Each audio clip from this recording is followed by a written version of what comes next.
My name is Michael Fauntleroy, and I will serve as your presiding officer this evening.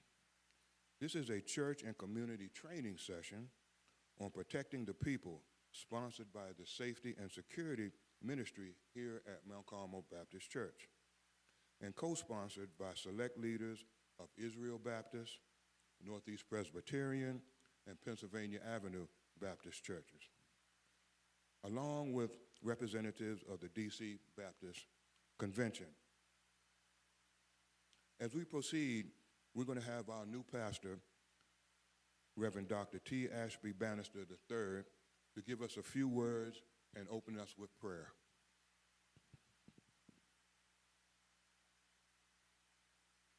Thank you, Brother Mike. We welcome all of you here to the historic Mount Carmel Baptist Church, and we're thankful for your presence this evening. We're also thankful because we recognize the fact how important it is to make sure that we stretch our arms around our community. And we feel that this is one way that we do so, making sure that they're safe, not only in terms of physical security, but also in terms of what's happening in our world today, especially with cyber attacks and things of that nature. And so we hope that people will plug in. Those of you online, we welcome you as well. And so that we can learn, we continue to grow, and be inspired by what we hear, and certainly informed. With that said, let us pray. Father, we thank you for another opportunity to come together. We ask, Lord, that the synergy of this moment will continue to add the weight of knowledge and instruction to us. But most importantly, we know that Scripture tells us in the 91st Psalm, it says that even if we dash our feet against stones, your angels are there to bear us up. So, Father, we ask that you would bear us up tonight, that we might continue to be safe and sound, and that you would continue to protect us with your mighty hand. It's in Jesus' name we pray. Amen and amen.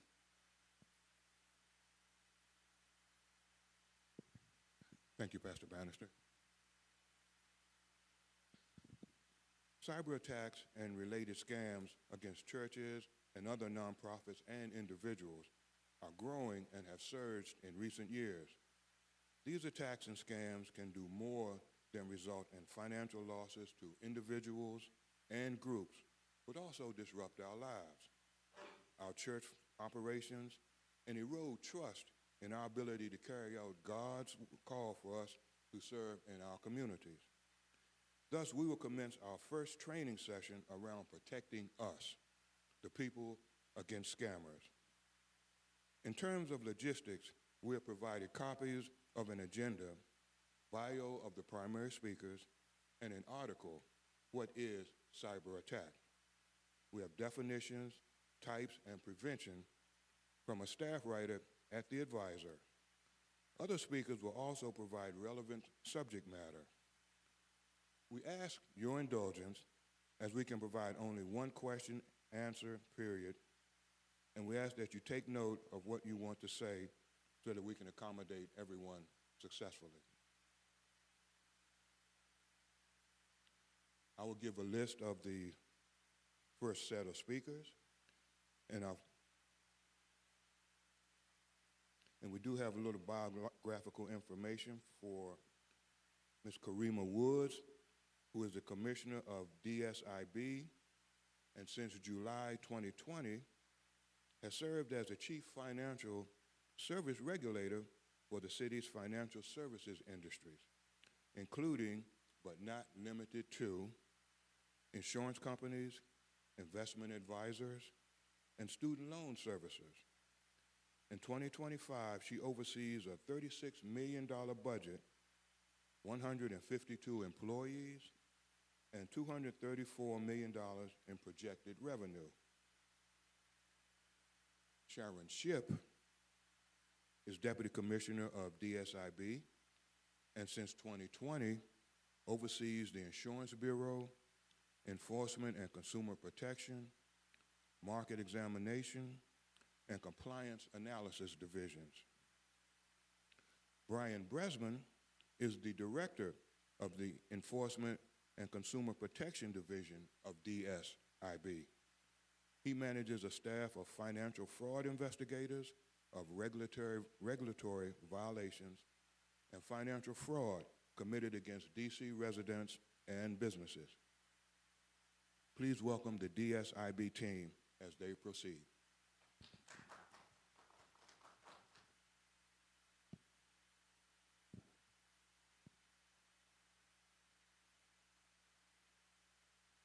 Good evening, everyone. It is truly my honor and pleasure to be here with you all this evening at the historic Mount Carmel Baptist Church. Thank you, Mr. Fauntleroy, for that very kind introduction. As Mr. Fauntleroy has shared, I am Karima Woods, and I have the honor of serving as Mayor Bowser's commissioner for the D.C. Department of Insurance, Securities, and Banking. I want to first begin by congratulating the Reverend Dr. Ashby Bannister III for being installed as the 12th pastor for the historic Mount Carmel Baptist Church. Yes, that's worthy of a hand clap.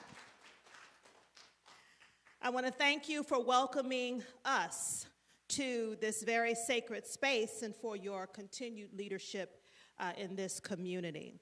I also want to recognize the Mount Carmel Safety and Security Ministry for organizing today's event. Your dedication to protecting and educating the congregation and the community is truly admirable. October is Cybersecurity Awareness Month, and so I think it is quite admirable for the church to place a concerted, intentional effort to highlight the importance of fiscal safety and responsibility here in the District of Columbia. So kudos to you all for doing that.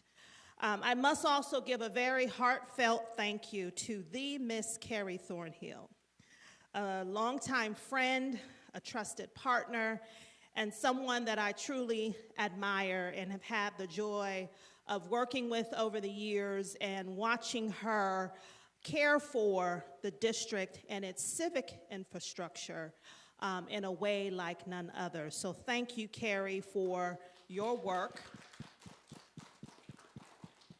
and for always making sure that the community is informed, which is critical. So thank you for inviting me to join you all today. As we gather to talk about safety and protection, I'm reminded of a very simple but powerful commandment: thou shalt not steal. And I mention that commandment because at DSB it is important to us as part of our job to protect district residents from financial fraud. We help people recognize scams before they happen and deal with the aftermath of those scams. We regulate financial services to ensure fairness and transparency, and we provide tools and resources to help you make informed decisions about your money. This work also supports Mayor Bowser's vision for a safer, stronger DC, where residents of all ages and backgrounds can live with confidence and security. Seniors in particular, and my team knows, we spend a lot of time focusing on how we can support seniors, protect seniors, inform seniors, because oftentimes they are the ones that are most targeted.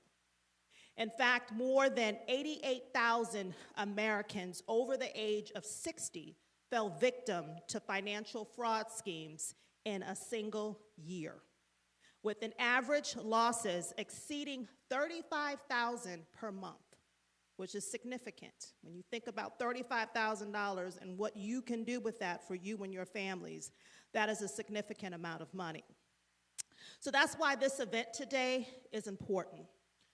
It matters how we go about protecting our finances, and so we want you all to leave here today feeling more prepared, more informed, and more importantly, more empowered. So before I end, I just want to kind of get a scan from many of you around how many of you have been approached by scammers or know someone who has been a victim of a scam. The majority of the hands are up. So it's become something that many of us, unfortunately, either have faced or will face at some point. So as it has been shared by Mr. Fauntleroy, I've brought a number of colleagues with me here today, one of which is Brian Bressman, who is the director of our Enforcement and Consumer Protection Division. I would consider Brian to be an expert in this space. His insights will help connect those experiences with the bigger picture. He also will share some real live examples and practical tips you can use to protect yourself and also your loved ones. I also want to just acknowledge Sharon Shipp, our Deputy Commissioner, who has already been mentioned, and also Paul Dreoff, our Public Information Officer, who is with us today. So thank you again for this very important and timely conversation.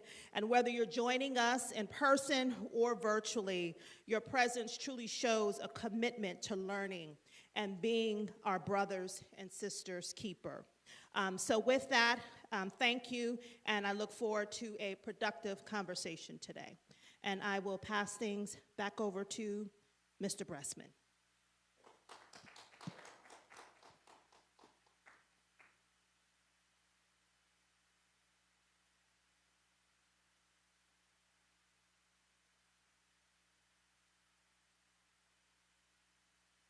Thank you very much, Commissioner Woods, and everybody for being here today and for giving me the honor of addressing you about what has become a scandemic. That's what we've already begun calling it. We're in a scamdemic, and it's not getting any better. So we have to be ahead, one step ahead of the scammers who have access to information, tools, resources that many people in law enforcement and regulators do not even yet have. So we have to do everything we can to be one step ahead of them, because not being ahead of them puts us in a very untenable position. Can we go to the second slide, please?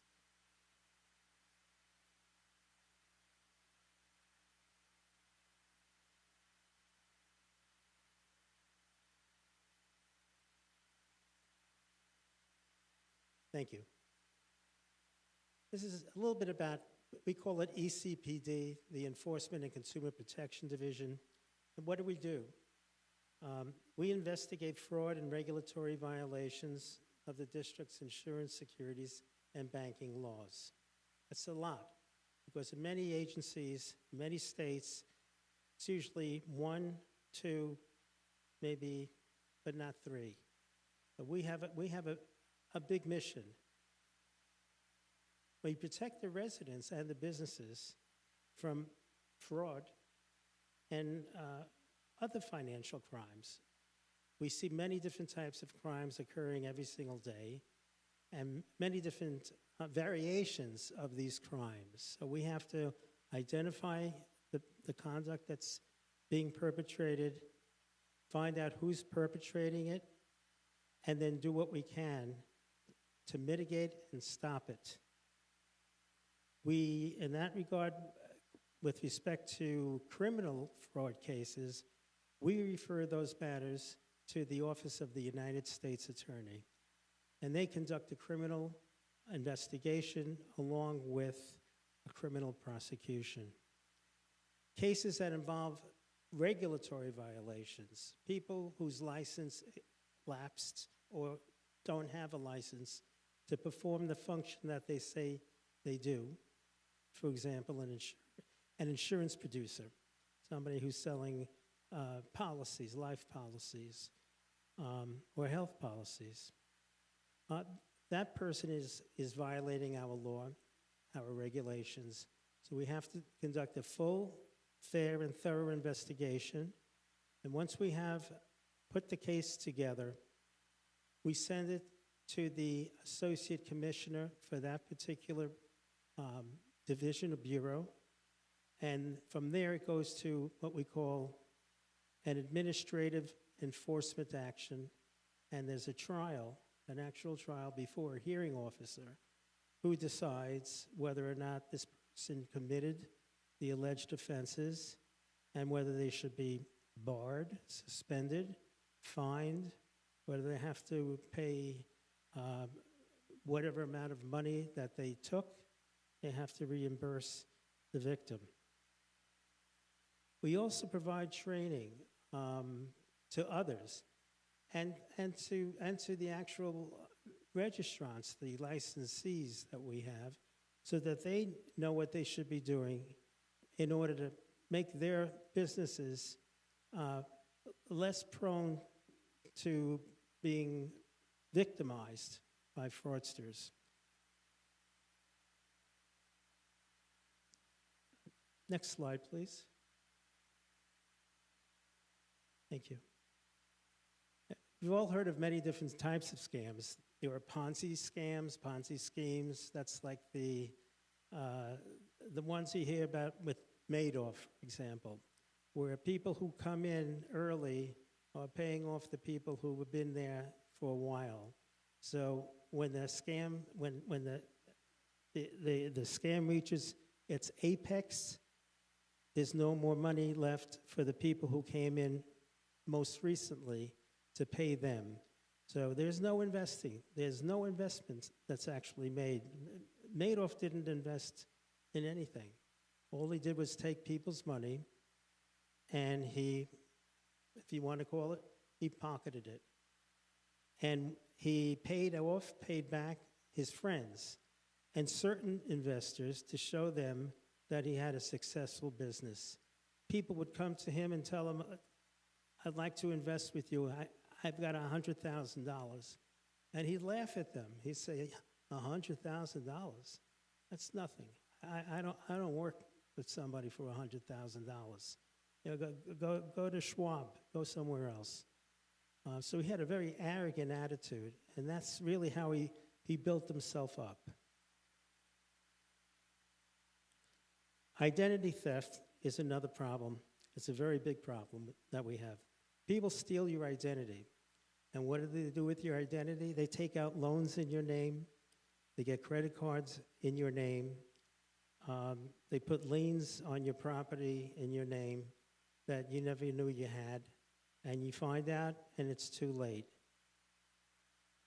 They look to find ways to get your information, either through emails, through text messages, through phone calls, or even in person.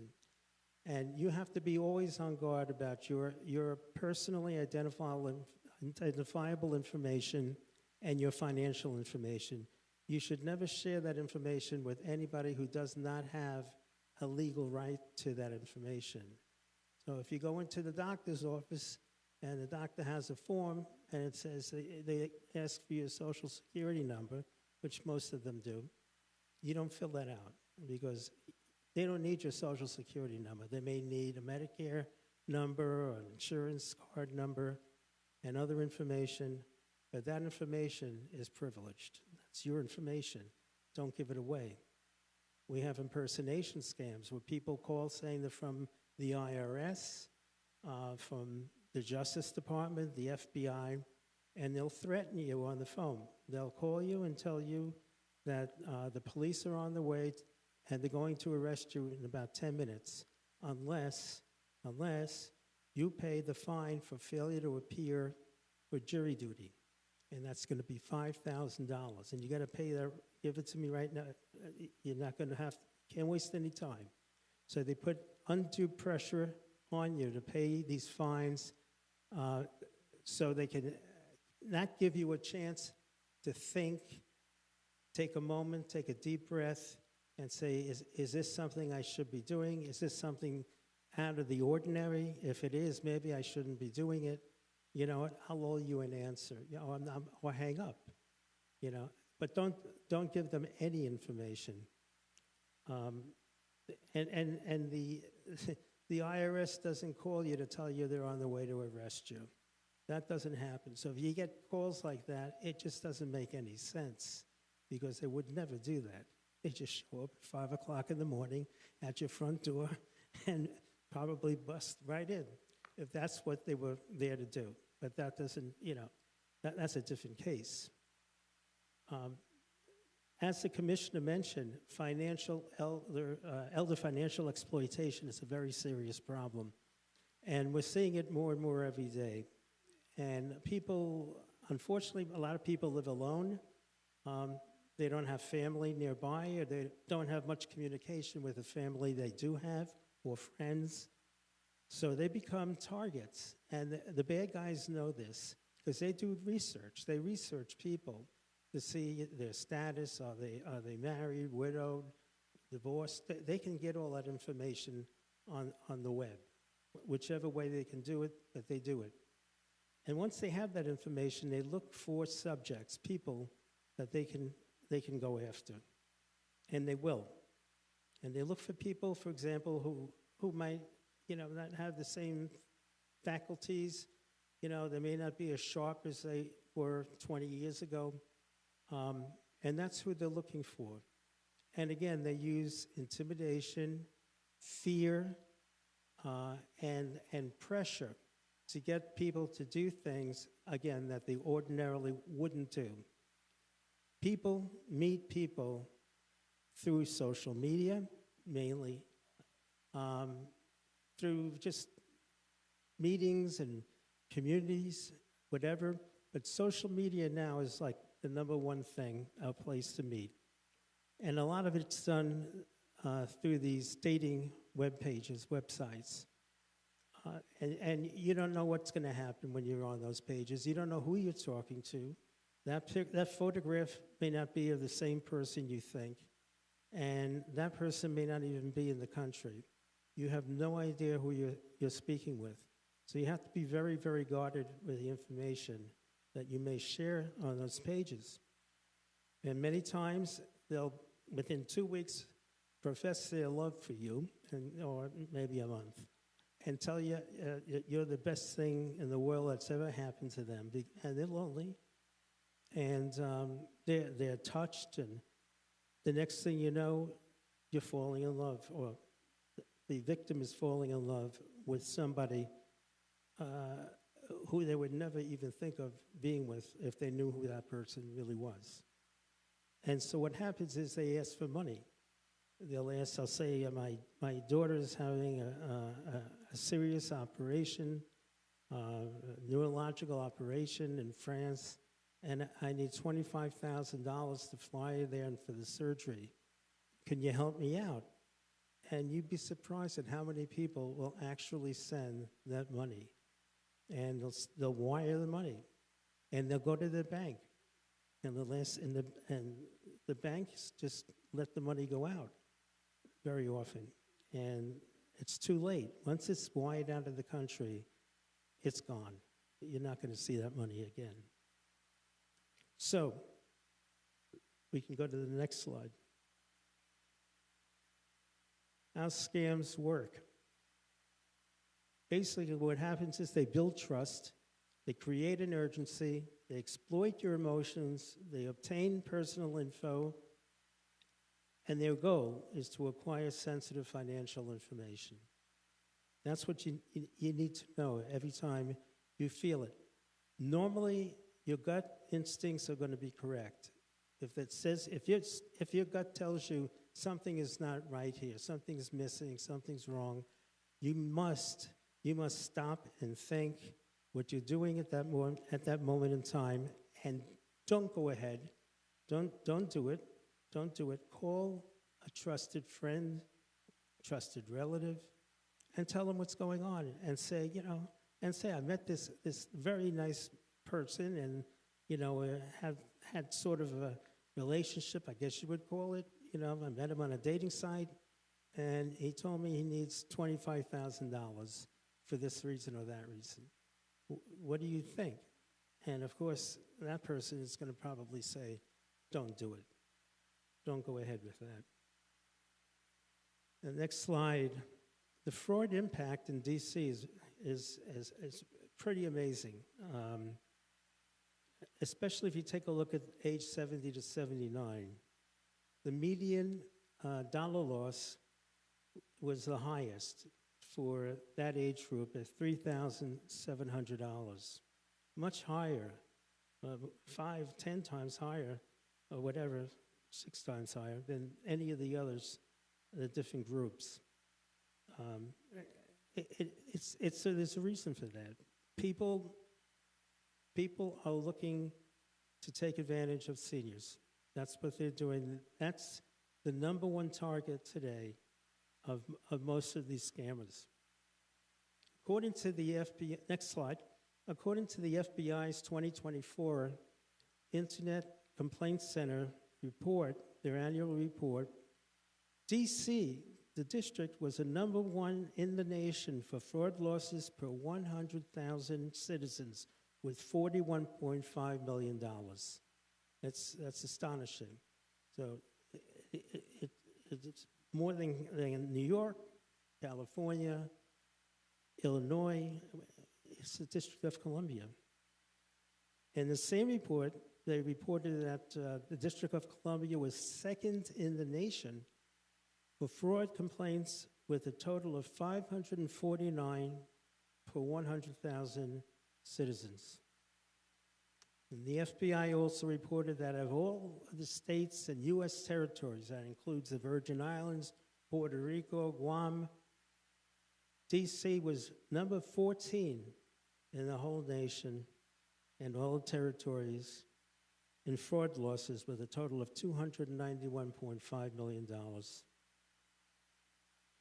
Next slide, please. AI-enhanced phishing scams. Phishing scam is when a scammer goes phishing for a victim, basically, and they use email. So what they do is, with these new scams, they can actually create a web page or an email with the precise same logo, name, seal that a company like PayPal or whatever uses, and they'll send you an email. And they'll tell you that your PayPal account was closed because there was a problem with your credit card. So you should immediately click, it says, on this link over here, and we'll be able to help you resolve it. Those are scammers. That's a total scam. So if you click on that link, you're going right to the scammers, and you're not going to PayPal, and they're going to ask, what's the first thing? Your name, address, date of birth. They have to confirm this information. Your social security number, they'll always ask that, and your credit card number and bank account number too. And as soon as you give that information to them, you've given up everything. Because that information isn't only used by the scammer, himself, herself, whatever. That information is going to be sold by that scammer on the dark web to make money. And other people are going to be buying your information, creating false identity cards, charging up a storm, and you'll start to get bills from places and people you never heard of. And you're going to be dealing with your credit rating, which is going to plummet. And to restore your credit is not an easy thing today. So you should think about some of these services that are out there as well. Identity theft protection, credit restoration if you've become a victim. And you can always, call us at DISB, and we'll be happy to help you. We'll give you suggestions, and if there's a particular agency or association you should get in contact with, we'll help you get in contact with them as well. Another scam that you'll see are the support scam, technical support scam. You'll be on your computer, and what's going to happen is you're going to get a pop-up message saying spyware has been detected on your computer, or a virus has been detected on your computer. Call this number immediately. And you call that number, and it says, hi, we're from Apple, or, we're with Windows, Microsoft, and yeah, we detected this on your computer, and you need to get, you obviously don't have the correct anti-spyware or antivirus program running on your computer, or it's not up to date. You should always make sure you have one and that it is up to date. So what they'll try to convince, again, pressuring you, they need to get into your computer immediately to wipe out this spyware, to wipe out the virus. And so the way they're going to do it is they're going to send you an email. When you get the email, you're going to click on it. And once you click on it, you're going to give them the ability, okay, to now basically enter your computer. They can externally access your computer. Once they do that, okay, they're going to be downloading all the files from your computer, everything. And when they're done doing that, then they're going to leave the malware, and your computer will never work again. But they will have gotten all of your tax, everybody keeps like tax information, old tax returns, letters, important letters, legal documents on their hard drive. Well, they're going to get that. They're going to get everything. And then, again, they're going to go to the dark web, and they're going to sell it to people who'll pay a good dollar for it. But don't let that happen. When you see that, stop. You want to, if they say that from Microsoft, call Microsoft. Say, excuse me, I got to hang up the phone. Call Microsoft, tell them what happened. They're going to tell you that was a scam. Don't talk to them anymore. And what should you do? Block them. Block them. Hang up always and block them. Business email compromise. This happens to businesses, nonprofit businesses, for-profit businesses. Your employees play a very critical role in protecting your company, your reputation, your name, as far as the public is concerned, right? And what they do is they send an email I saw a case where they sent an email, supposedly it was coming from the chief financial officer to the head of accounts payable. And it said, it was a big company, and it said, listen, you're to do the following. And it had the CFO's name and title and everything looked on the banner. It looked so perfectly authentic. No reason to doubt it. You're to immediately wire $1.5 million to the following new vendor that we have at this account number. So what is he going to do? What is he going to do, the head of accounts payable? Well, this one decided, he's going to listen to his boss and he's going to do it, and he did it. And then at 5 o'clock in the afternoon, he gets a call from the CFO asking him, what did you do? Did you wire $1.5 million from our account to this account? I don't even know where it is, at some Swiss bank. Did you do that? But it was you. It wasn't me. I never told you to do any such thing. And you'll even get that in the form of a phone call, because AI now, you can basically impersonate somebody's voice right down to the inflection, everything. And a person could be the CFO calling, but not the CFO, really. And because they can see former videos online of that person speaking. And what they do is they mimic, okay? They take that, they put it into their software program, and they're able to speak as though the same voice and tell somebody what it is that they're supposed to do. And they do it. They do it. So now you have to actually take an extra step.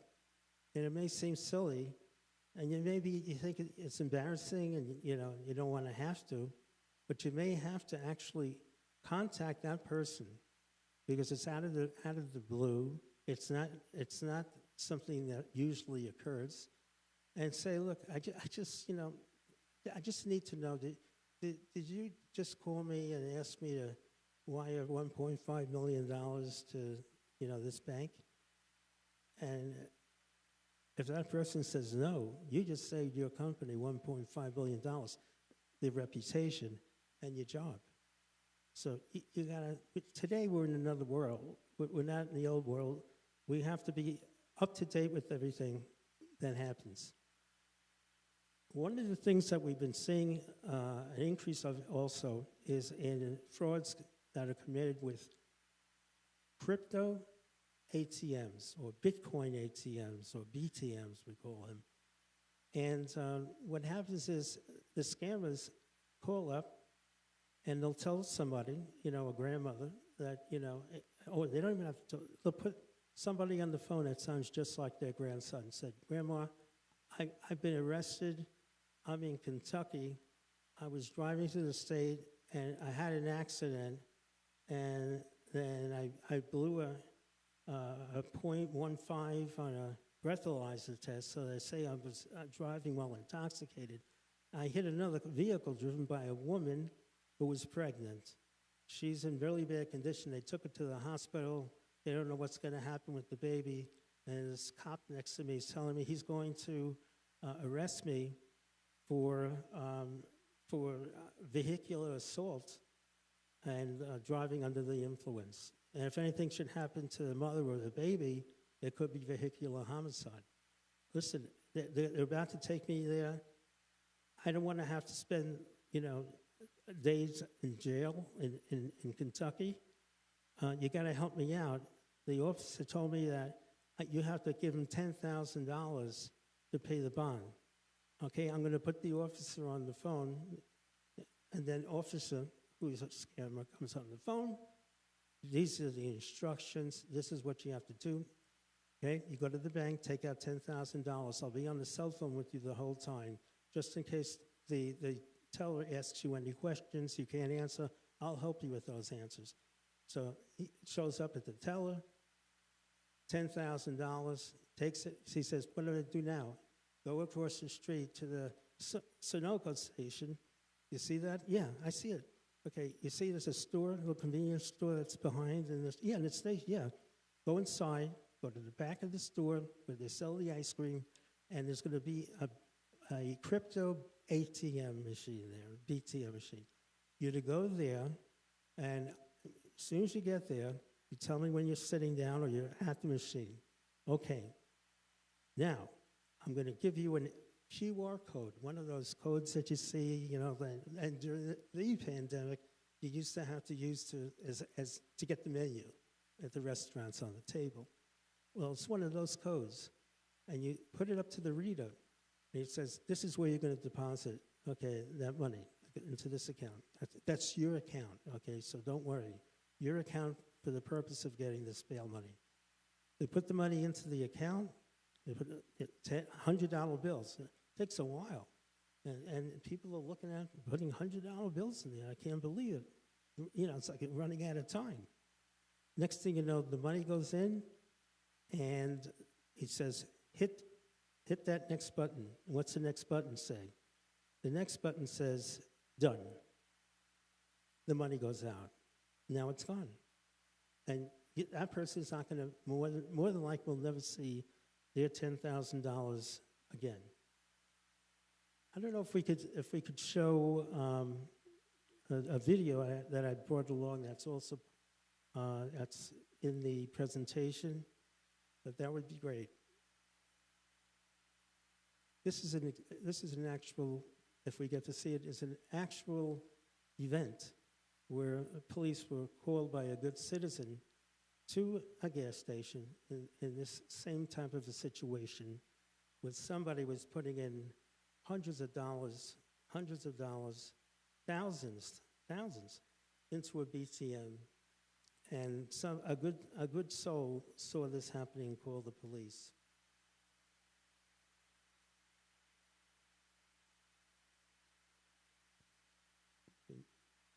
If we can hear it.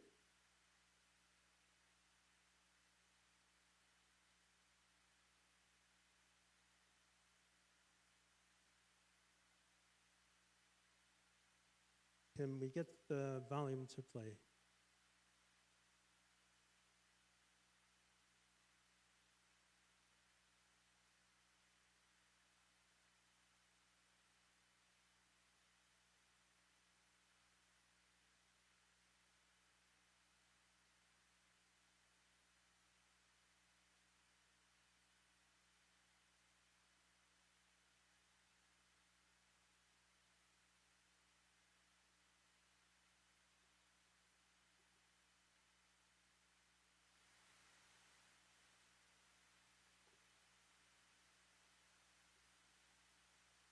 I know we can see the subtitles, but unfortunately we can't hear it.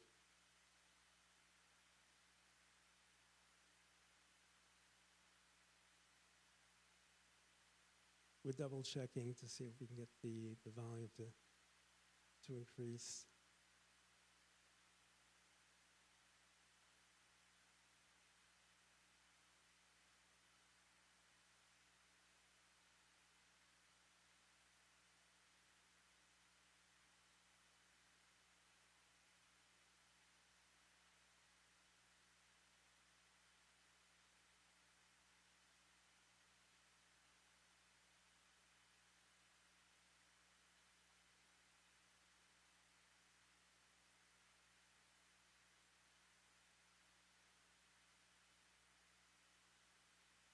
Okay, it doesn't look like we're going to be able to hear it, but that basically what you would have seen was an example of an actual case of somebody depositing money because they were called by a scammer into a Bitcoin ATM machine.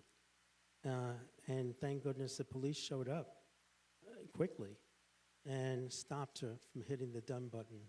So she got a little money back. But in many cases, most cases, they're not that fortunate. So just in summing up, really the things you got to remember is you got to protect yourself. And how do you do that? You verify before you trust. Don't trust anybody. It's unfortunate, but that's the world we're living in. Don't share your personal financial information with anybody who you don't personally know and does not have a legal right to it. Be skeptical of high-pressure tactics, just like a salesperson who's trying to sell you a vacuum cleaner or whatever.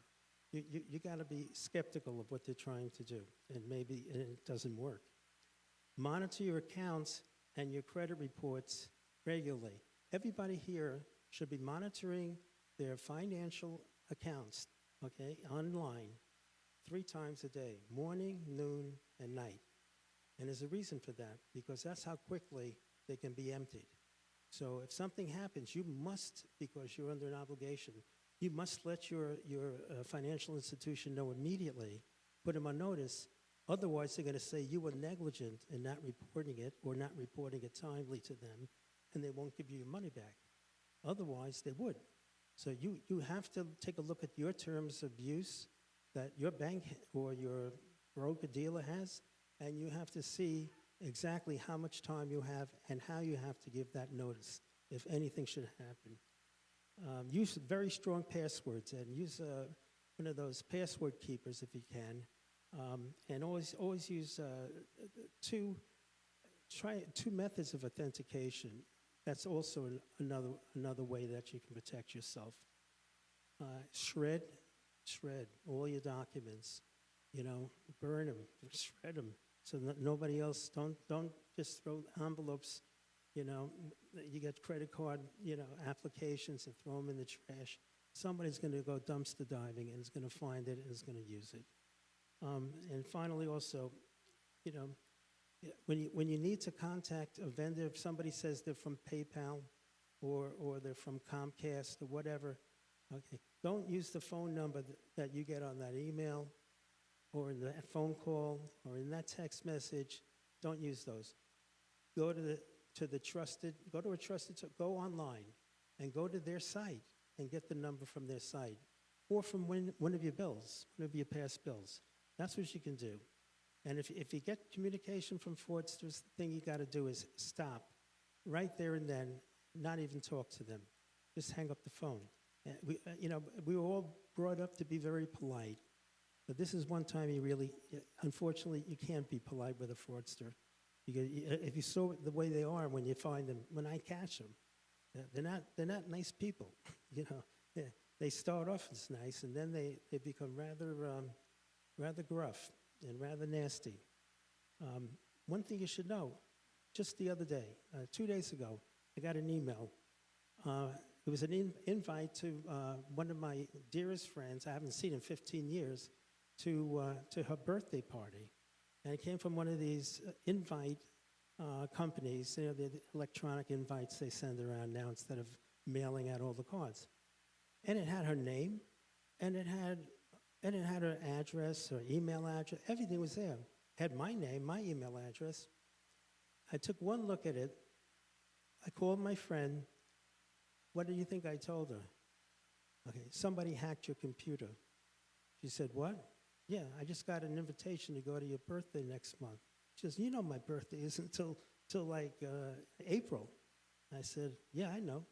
So you were hacked. Okay, take your computer to a tech person that you trust, have them take a look at it, clean it, put good software on it, and immediately, what should you do? Notify the 3 credit reporting services. Tell them about it. Let them know immediately. And if you really want to protect yourself, freeze your credit. It's free. Okay, the credit companies may not like it because it's an extra step for them, but you need it. That protects you 100%. And if you need your credit for some reason, because you're buying a house or something, you call the credit company and say, unfreeze my credit. Within 15 minutes, they have to do it. So that bank that needs to see your credit report can get it. So these things are possible, and you should take advantage of your ability to do that. Just one last thing. Recently, on September 8th, there was an article, press release from the Attorney General of the district, came out about a company, a BTM company, known as Athena BTM. They did an investigation of this company, and what did it show? And they ended up suing them in Superior Court for injunctive relief. It showed that 93% of the deposits, the money going into that Athena Bitcoin machines, there were several of them, were from scams that target vulnerable residents, seniors, and the profits that they were getting, the Athena, was so high. They were charging a fee of 26%, which is unheard of. But that's what they're doing, and so you have to think twice before you use these machines, or try to buy Bitcoin through these machines for investment purposes. There are other ways you can do it if you want to invest that are a lot cheaper, and you'll only pay 0.3%, not 26% of the amount of money that you're buying and the amount of money that you're investing. Well, I just want to thank you all again for your attention, for inviting me here. Thank you very, very much, Carrie. And hopefully we'll get to speak again at some point. If you want to get a hold of me, you can get a hold of me. Call DISP.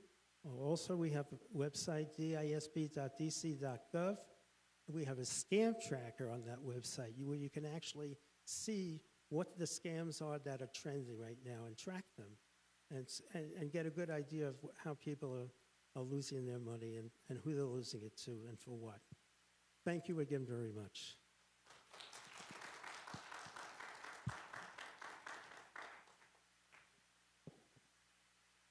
Thank you, Mr. President and the DISB team. I've gotten some of those phishing emails. I got one from McAfee not too long ago saying my storage had expired. I've overextended my limit, and I had to pay X amount of dollars to get a new one. Wasn't going to happen. So I called McAfee and found out that that was a scam. So you got to be careful because those things do happen quite often. Next, my friend, Ms. Virginia Gord, is going to announce our next group of speakers. Thank you.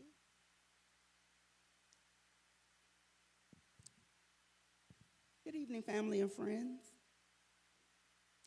Anthony Clark is Managing CEO of the Washington Area Network Services, LLC, Washington, D.C., a unique service and support company for computers and networks with business analysis training and tools. He specializes in providing nonprofit organizations, law firms, and small businesses in computing expertise needed to stay competitive and in keeping decision makers informed on current and and future changes in the computer industry and cloud solutions. Please welcome the TD officials. Oh, I'm sorry. So our next set of speakers will be members of TD Bank. TD Bank is America's most convenient bank. It is one of the 15 largest commercial banks in the United States with $160 billion in assets and provides customers with a full range of financial products and services at more than 11,000 convenient locations from Maine to Florida. Effective April 16, 2010, TD Bank has acquired certain assets of Riverside National Bank of Florida, First Federal Bank of North Florida, and American First Bank, and currently operates under those trade names. TD Bank is headquartered in Cherry Hill, New Jersey, and Portland, Maine. Please welcome the officials from TD Bank.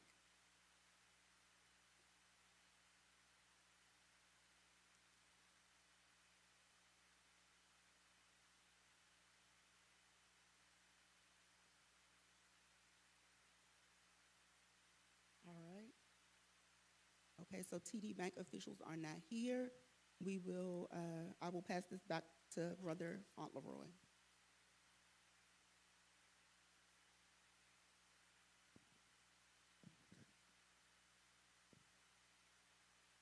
Yeah, it doesn't look like TD Bank's here.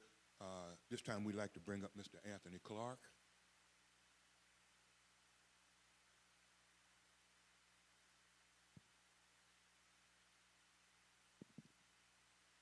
Thank you.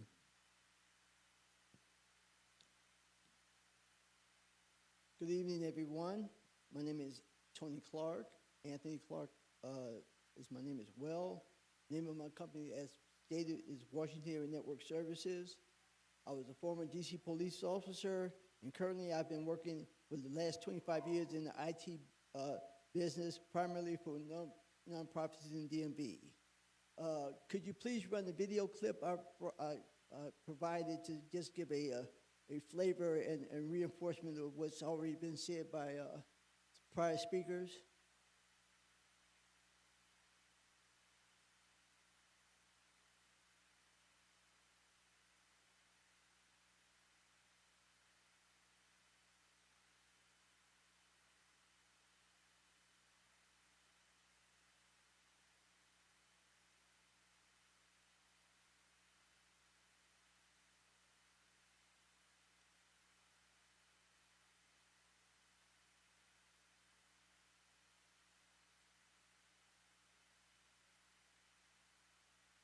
This is a clip from a movie called The Beekeeper. One of our dear friends, Felicia Rashad, who's at Howard University, she's the actor in this film. I just wanted to present the first 14 seconds of the first minute and 14 seconds of the trailer. But if it doesn't play, we can always share that particular clip with you online at another point. So if it doesn't play, it just basically provides an example of how the the spam and the phishing and all that community is a $1 billion plus business, if not more than $1 billion. So that they do it as a business, and that's why we as end users need to be very careful. I did want to shout out to my Aunt Ann. She was 90, she just passed earlier this month. She was 92 years old, but she was what I would call a serial scam victim. What I mean by that is that even though we loved her, even though she knew she had an IT consultant in the family, she would consistently go to the games, she would consistently answer the calls, she would consistently open the emails, and to that end, be the victim of scamming products. And for the most part, we were able to recover monies that were that she opened up and gave access to the scammers. But let me just give you a couple of examples or anecdotes. She mistyped PayPal at the top of the list, and needless to say, somebody called her and said, well, we're PayPal, and we need to log into your machine to make sure you've not been hacked. So to that end, she allowed them to come into her machine, take over her machine, and implant a $800 charge on her bank account. After they did that, they blanked out her screen and came back in and said, wow, what happened to our $800 we just gave you? Needless to say, they had, taken her screenshot, implanted an $800 charge, and then took it off and said, where's our $800? You need to go to the bank, get some bank cards or credit cards or gift cards rather, to be able to pay us back. And once you get the gift cards, call us while you're there and scratch out the number so that we can, in fact, get our money back. Needless to say, she did that. And at the end of the day, the bank was able to recover her $800 in gift cards. But that was one example she did. And like I said, we love Aunt Ann, but she's a very smart woman, and she still got scammed. Second anecdote, she mistyped the website. And needless to say, when you mistype that website, you get what we call the Microsoft Spring virus. It says, warning, warning, your machine is infected. Do not turn off. Call this number immediately. Once you call that number, needless to say, the first thing they want to do is log into your machine, take it over, get to the point where they can, take a shot of your information, and then from there it's just a fight to be able to have your machine cleaned and or reformatted so that you can use it again. And the third example, like I said, I love my Aunt Ann. She opened up an email. Needless to say, that email, she then checked who that email actually came from, similar to what our colleagues said about the McAfee and the PayPal. It came from somebody at gmail.com or gmail.edu, which meant that it was overseas, and yet again, they attacked her machine. So the moral of that story is that if you have issues or questions, definitely reach out to somebody who's in the IT field to be able to help you. Preferably, the younger kids are adept at this. Don't be afraid to think that you can get embarrassed by saying that you've been scammed, because the worst thing that could happen is that all your money could be taken by these scammers. Because I work with nonprofits, just a couple of examples. I see a prominent nonprofit in DC. The CEO sent a letter to the CFO, or email to the CFO saying, I need $36,000. I'm in Las Vegas, send it now. Like our colleague said, assuming that the email was legitimate, she sent the $36,000. Not only did she do it once, she did it twice. That CFO no longer has a job at that prominent nonprofit in DC right now. Second anecdote, I had a client of mine. The CEO asked for, once again, $44,000 to be sent to this company that we had supposedly bought product from. The CFO said, well, I don't know about this product. We never saw any type of product come in through the door. It turned out that the CEO had never sent the email, even though it had the credentials of that nonprofit. And then after the CFO asked about it, the AI software answered saying, yes, this is legitimate, send it to this bank. Subsequently, we called the bank down in Alabama. There was an open account. Guess how long that account was going to be open until they got the $44,000, then they would close the account, and that money would be gone forever. So, like my colleagues who've just spoken about the subject, if you think there's a suspect, hang up the phone, call the bank directly, call the company directly on the number that's listed on a legitimate website, and more importantly, just be extra careful to see what you're looking at in terms of emails, because they're out here. It's a $1 billion plus business, and you will be a victim if you don't take care. Thank you for your time, and I will be open for questions once we get the panel started. Thank you so much. And I do love my Aunt Ann. Thank you, Mr. Clark. Okay. At this time, looks like we're open for questions and answers. And if anybody has any questions, we'll try to get some microphones down to you.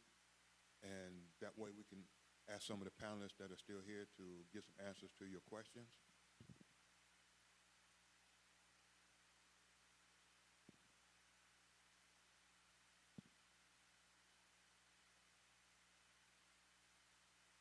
Are there any questions from the audience?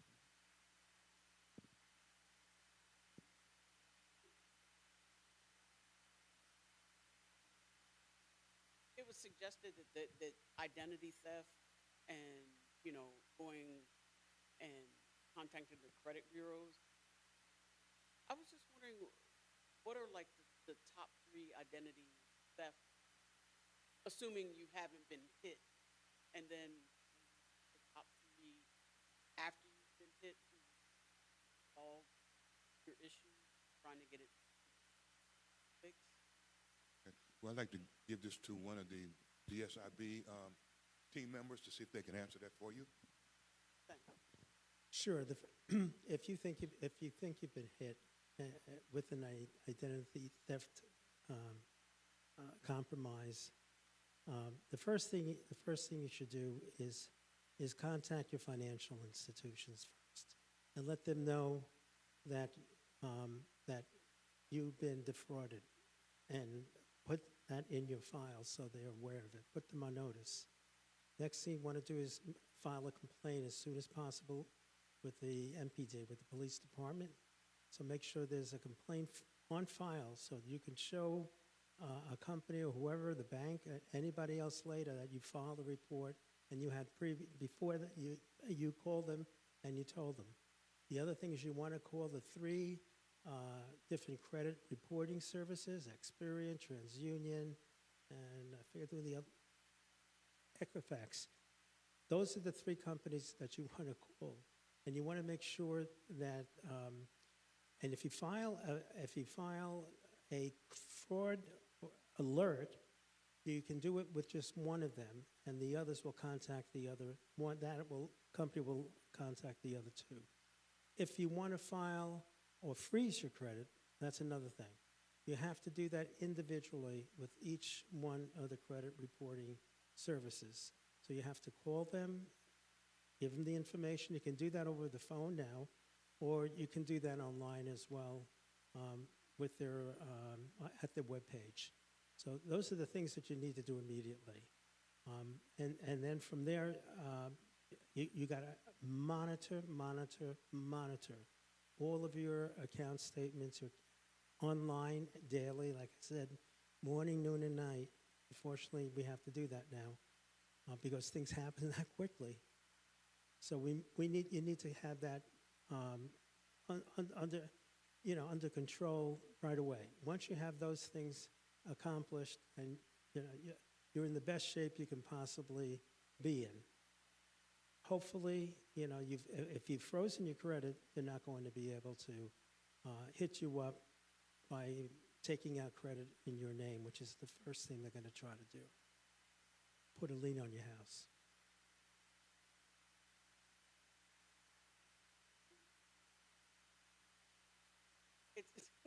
It stops them, but then you also spoke of so you would want to unfreeze it if you're like applying for something? Is that? Correct. Oh. Correct. So but basically what it does is, if you're applying for a mortgage, let's say, or a loan with a bank, the first thing the bank's going to do, or for a credit card even, first thing they're going to do is they're going to request your credit report.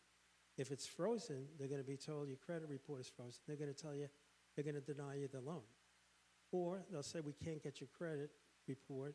If you do want this credit, can you please contact, Experian and let them know that they need to unfreeze it. And then you can unfreeze it.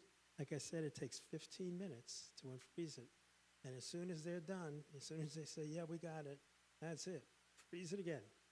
There's no reason to keep it open unless you feel that at any given moment in time you're going to need to borrow money. And you may not be able to get to them in time. Thank you. It's a great question. One more just point with the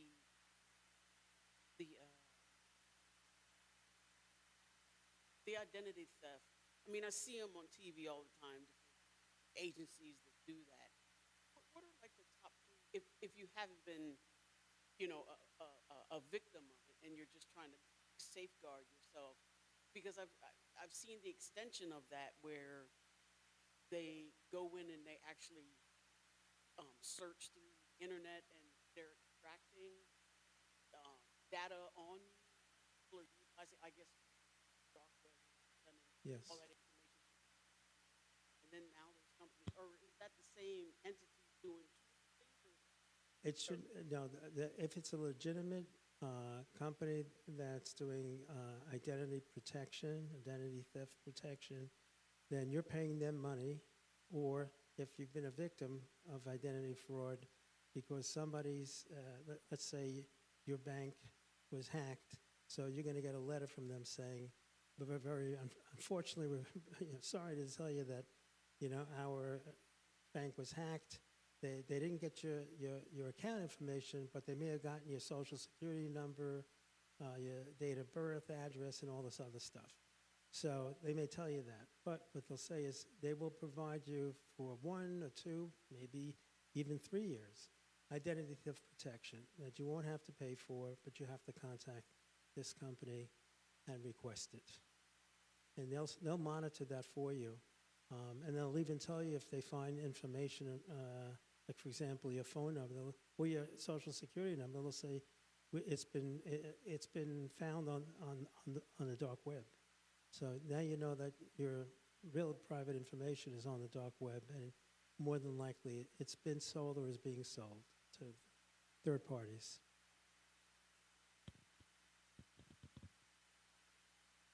Thanks.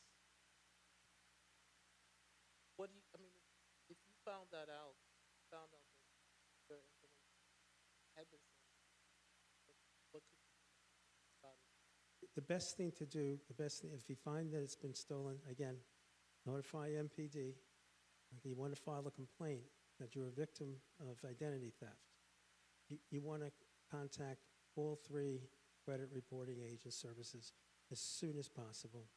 And you want to contact your financial institutions so they know if somebody calls and says they're you, or shows up with fake ID and says they're you, they should know that there's a problem, that you reported it and they're on notice. So if they knew or should have known, and they go ahead and lend money or whatever, your money from your account, whatever, in your name, it's going to be on them. It could be on them, as long as you did everything you're supposed to and you can possibly do to protect yourself. That's the most important thing. And you do it timely. You got to do it right away. You can't waste. When these things happen, time is of the essence.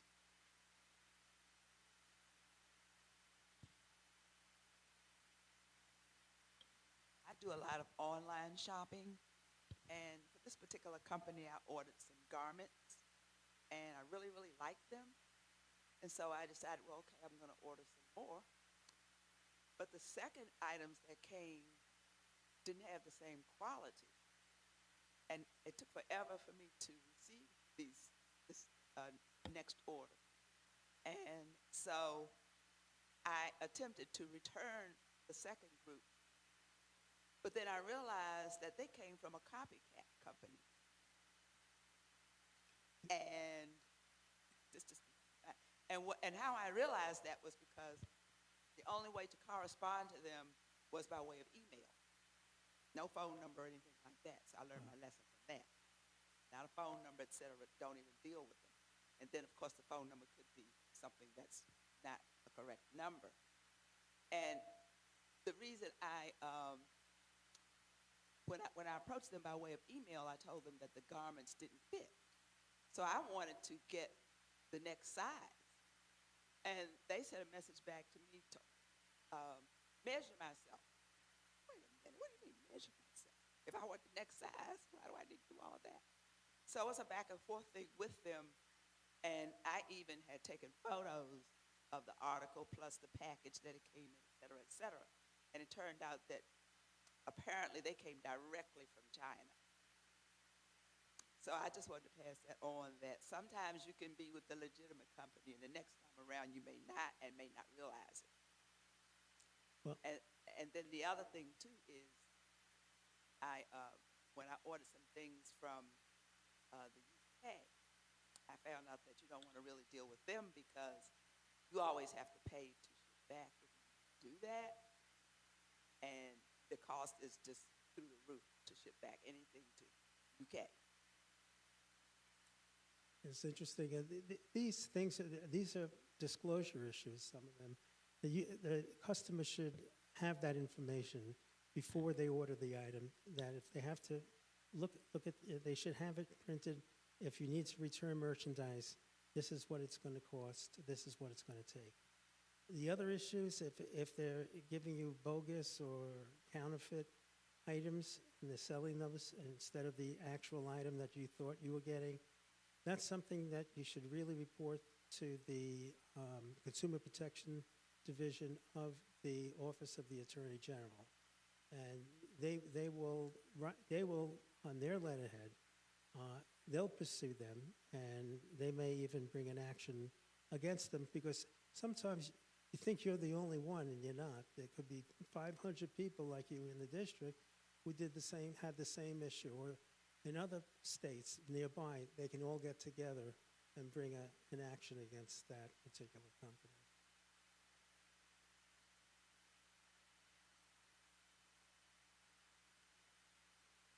That's the other thing. Always, do your due diligence. Check on these companies. Look them up. Go on the web. Just put the name of the company or the individual. If it's somebody's who's selling product, put their name in and check and see what comes up. You'd be surprised what they may have to say about them. And check on the BBB as well, Better Business Bureau site, and you may get some information there as well. Thank you. It's a whole good question.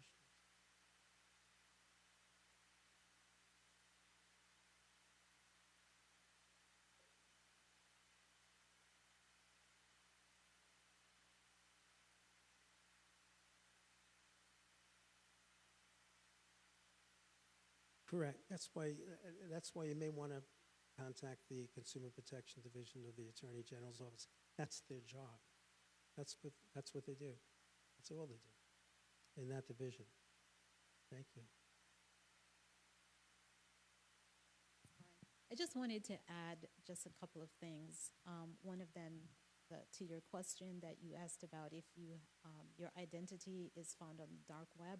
And Brian mentioned making sure that you report it to MPD and all of that. I would also add that you may also want to change your user ID and your password, because sometimes, in addition to your personal information, they also steal your password and your user ID. So you'd want to add that. You would want to update that. And secondly, when Brian was mentioning, I'm always looking at things through a consumer protection lens. So when Brian was talking about monitoring your account, most banks will provide you with the transactions that you have transacted on that day, right? So if you know that you've only, made a couple of purchases, then you can go through, when they send you that transaction list, you can go through and kind of verify and make sure that whatever transaction that you knew you made that day matches up with what the bank says. So that's what he means by monitoring your account.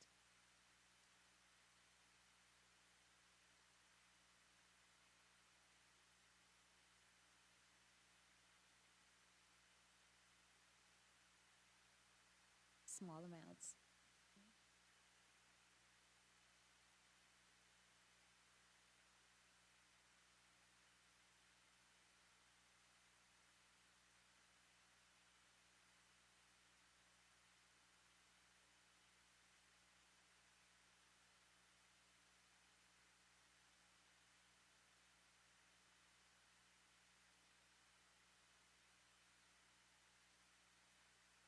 That's exactly right. Thank you again, everybody. Any other questions? Yes. Okay, the question that I wrote down is, what should organizations do about if their accounts are hacked? I mean, the discussions that we had this evening have been mostly geared towards individual thing, but as someone that works in a finance environment for nonprofit organizations, and we've all had these experiences where something has happened to our accounts. Well, at least I have. I can't speak for anybody else. We actually had to change our, banking information, and and our vendors are always trying to get us to let them debit our accounts, which we won't do. We will not allow a vendor to come to debit our bank account, and for good reasons, because then if someone gets a hold of that information, they can come in and do that. So what as an organization, nonprofit or otherwise, what should you do if fraud is committed against your account? I mean, we work with the bank. Is that? Yeah. What you should be doing is, if you think there's fraud going on, of course you should talk to your attorneys and to your accountants or auditors, and your auditor needs to go through the books and all the journals and see what happened, how far back it goes, how much the total amount is, and with that information, at least they can take the next step, which could actually be, if it's a lot of money involved, it may involve having to initiate a meeting with the prosecutor, because if there's criminal fraud, you're going to want to do that so that they can go after them. They can freeze whoever's doing it. They could take their accounts, freeze their accounts, and make sure that whatever money that was yours and that may be still in those accounts is in safekeeping. So at the end of the conclusion of the case, you can get that money back. But again, you should bring that up immediately with your attorney and with your accountants and let them know this is something that you've come across and you're concerned about, and they'll know what next steps you should take to protect yourself legally and financially. Yeah. I do work with a lot of nonprofits, and the things that have to happen is a strong IT department that tells you that you have to have a firewall, you have to keep your patches on your computers up to date, you have to say to somebody, you get any request for money that you don't normally handle or they don't normally ask you for, you go to that person directly. Don't send the email. Don't wait for a response by email, because, like I said, at this point in time in the scamming business, they're falsifying emails that look as though they came from the same email address inside the organization, with the same type of wordage that the CEO would say, sincerely, best wishes. All those things are embedded in that email to make you think as though it came from that, in fact came from that email, that CEO. So most of our organizations are just saying, well, as soon as I get a question about money, about paying something, it's a direct conversation with who's supposed to be able to write that check, send that ACH, and make sure that it's legitimate. And I can't emphasize that enough. But starting with the firewall, the two-factor authentication on the emails, as well as securities for applications, all those things have to be constantly handled. What I typically do is that I'm like the fish that runs with the sharks. When the sharks eat, I eat a little bit. So I look at what the sharks are eating in terms of protecting their services. There's a number of different ways to do it. McAfee, Norton, all those things are not the best way to protect a nonprofit organization nowadays. We need higher levels of security, AI-based security that is the industry standard for major businesses that will in fact protect your business because you're using the same product. But that's why I will start, okay? Yes, please.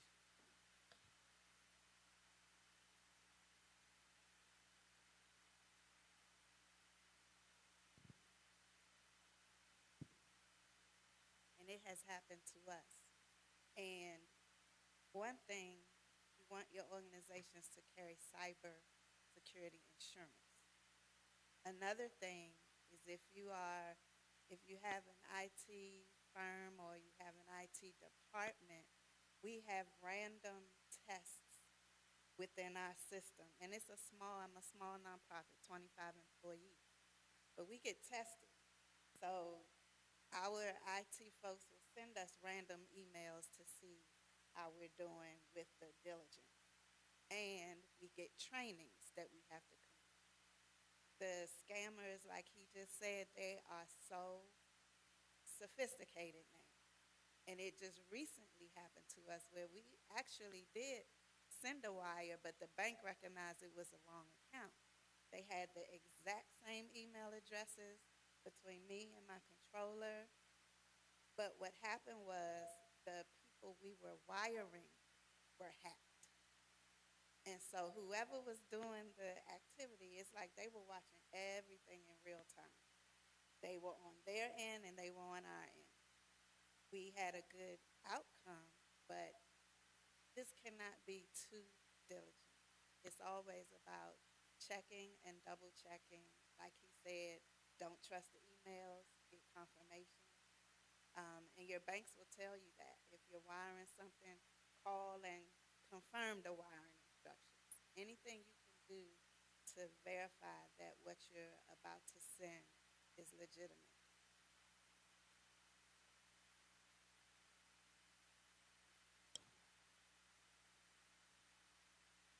A screen that were confusing me. I'm not the best person with this anyway, but I try to update myself, etc.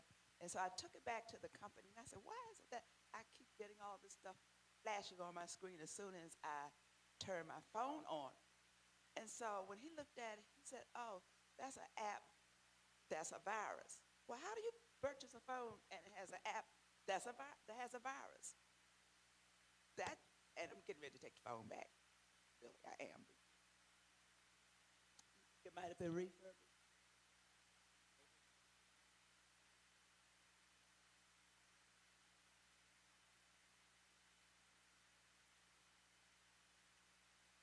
What I was saying is that it's $1 billion plus industry. The hackers is an industry. They'll sit there in Kenya, they'll sit there in wherever they're going to do, Romania, and that's just like hitting the lottery.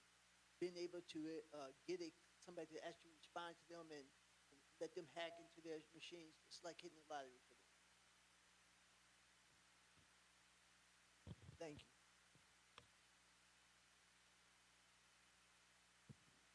Thank you. I want to begin by saying that my story is too long to tell you all the details, but what I do want to tell you is that I want to thank the bank, PNC Bank, and I want to thank Bisbee because it is because of your systems that you had in place, you protected me from being scammed out of $38,000. But let me just say that the point I want to make is that you need to understand that this, as Tony and others have commented, this is a billion-dollar industry, and it is continuing to grow, and they are getting more and more sophisticated because I almost got scammed out of $38,000 because they had actually copied my bank information, and I thought I was talking to the bank, and I was talking to the scammers. And they are getting more and more sophisticated. So you have to be very cautious and careful of who you're talking to, who you're doing business with, and make sure that you're not being taken advantage of. I just want to emphasize that because they almost got me. And they deliberately, after they discovered that I was, I got smart enough at one point that I realized that they had in fact duplicated my bank account, and I caught up with it, and so they deliberately destroyed my computer. So I had to get a new computer, and so I figure I came out of it good in spite of the fact that I lost my computer. But they deliberately destroyed my computer when they realized that I knew that they were trying to scam me. So be careful. Well, I wanted to circle back to your question, your initial question, and to get a follow-up answer. I think the initial question was, are there any top 3 preventative measures or companies that we can look at, i.e. LifeLock, or I think it's like Legal Shield or something like that, that has a credit protection component? Are there any top 3 credit protection companies that we could consider to be our eyes and ears in addition to our own monitoring? But can you suggest any of those companies? It would be very difficult for me to say one is better than the other. Some of them have certain features and the others don't. It's really a matter of if you want to really find out the questions, there are places you can check this, like Consumer Checkbook would be a really good place to start. DC area, Consumer Checkbook. They have articles on just these very things. What services would be best and what this one provides as opposed to what the other one provides. But it really is a matter of personal taste, and it's hard. It would be hard for me to say which one is the best out of all 3, and there are many. They're not just so. Who's cheaper, who's more expensive? There's a lot of factors we know that go into play. I would go there. Consumer Reports too. The Consumer Reports that is a nonprofit. Not the one that there's another one that charges is a for-profit company. But Consumer Checkbook, Consumer Reports, those are really 2 good places to begin doing that research. Thank you.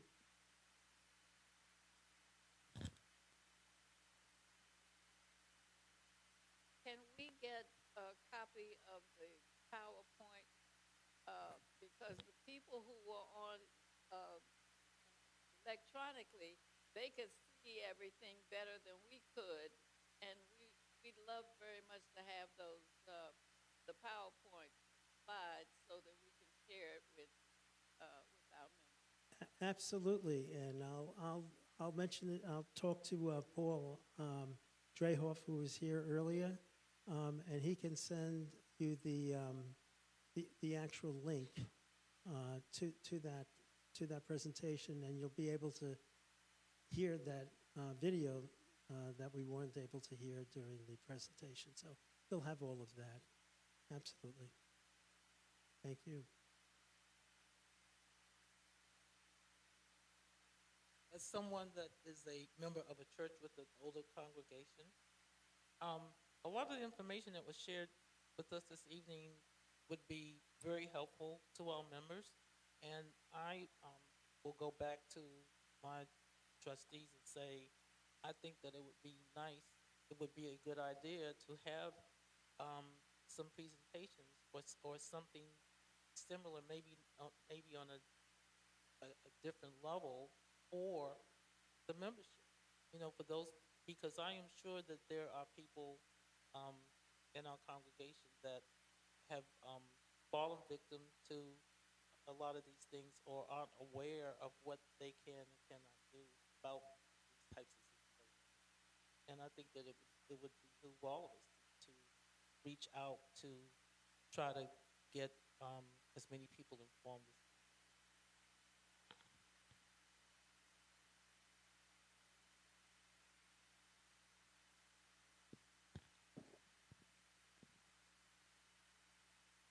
Are there any more questions?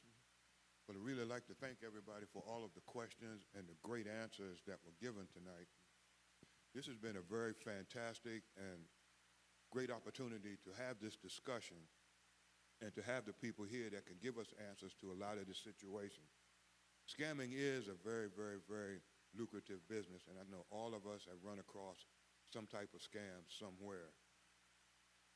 But I just want to thank all of the speakers, all of our partners, and all of everybody that's here in attendance and that's online for the participation. But if you'd like for us to get some follow-up on the subject matter, we'd like to be able to present that to you at a later time.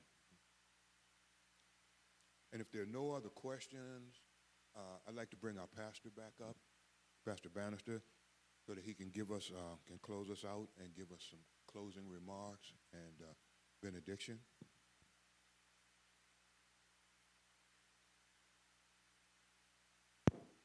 I won't belay the time. I think Mike has done a wonderful job. You all put your hands together and celebrate Brother Michael Fauntleroy as well, and being our wonderful and gracious host for the evening. And certainly we have learned and received information, and I think when we leave from this place, we need to make sure that we're broadcasting this information as well. So we're going to look at doing our best to pull our information together and make sure our congregation has access as well. With that said, we hope that you'll travel home safely. We believe that we do well to give a benediction, and if you'll bow your heads with me. Father, we ask that you would go with us, lead us, and guide us, not only as we travel along the way, but even as we engage online and on the telephone. Father, that you would keep us in your care. Amen. God bless you, friends.